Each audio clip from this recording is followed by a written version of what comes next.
And so, why is the spine, and particularly spine health, such a critical yet often overlooked part of aging well? So, part of aging is being able to have a meaningful functional life, spend time with loved ones, spend time with kids, grandkids if you have them.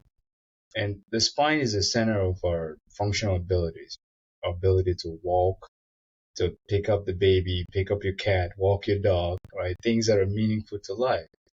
And as we age, unfortunately, arthritis and degeneration of the spine, it's just something natural. And as we age, that process is going on. And that's why it's important, spine health in general, because if not well taken care of, it may compromise our functional abilities, and that could bring down our quality of life and the things that matter to us on a day-to-day basis. It can just be getting out of bed, brushing your teeth, right? Going to the bathroom, going to the fridge. These are the simple things that we don't really pay attention to, but that only works when you have a functional spine. So that's why I think it's quite important as we age. But what other lifestyle habits put people at greater risk for back problems as they age? Mentioned kind of computers. I think you kind of hit it right there in the head, right? Posture. That's a big thing. I'll share this with you. I got stuck in an elevator one day with a physical therapist, Oh, no. and she turned around and looked at me. She was like, "Your posture is really bad." I was like, "Okay, I'm sorry."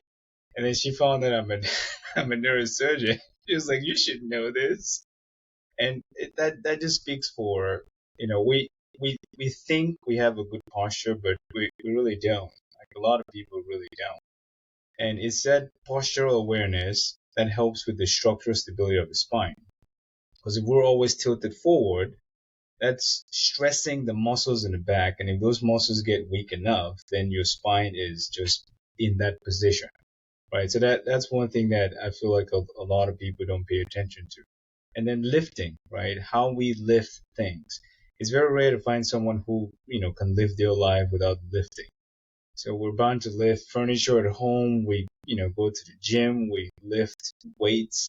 Bad lifting habits, right, creates an unnecessary stress and force on the spine, accelerates that arthritis, accelerates that degeneration. And the tendency now is you have back pain when you lean forward, right? You feel better, so you just keep leaning forward, and the kyphotic curve keeps getting worse. And last thing is just diet, right? Diet that can strengthen your bone quality, calcium, vitamin D, preventing osteoporosis. Because one of the things that can precipitate a kyphotic curve is just fractures in the spine, right? As we fracture the anterior end plate of the spine, the front of the vertebrae, that collapses, and as it collapses, it keeps tilting us forward. And when one collapses, it puts the pressure on the one above and below. So as that collapse precipitates, it just makes things worse. So, when you combine the posture, bad lifting habits, bad bone quality, it just leads you down the road.